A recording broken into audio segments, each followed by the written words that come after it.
Okay, so I've got this cast iron pan, and I tried using oven cleaner to get off all the grime and seasoning and old crusty bits, and it did an okay job of getting some of it off, but there's still a lot of bits, especially here in the pour spout and this pour spout, and then just around the rim, that even with some scrubbing and probably 2 weeks of soaking in oven cleaner, it didn't get cleaned off.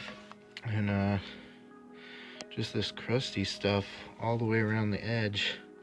I'm thinking there should be a marking down here. So anyway, I'm gonna put it in a lye bath for a week or two, and we'll see if that does a better job of getting this crusty stuff off. Okay, so my pan sat in a lye bath for 15 days, and now I've pulled it out and put it into a 50% white vinegar, 50% water solution to deactivate the lye and get rid of a little bit of rust.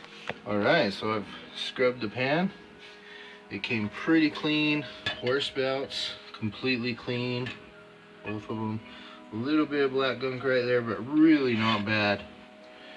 Handle, not bad. All that crusty stuff is gone. Got 3 notches, 8, and definitely W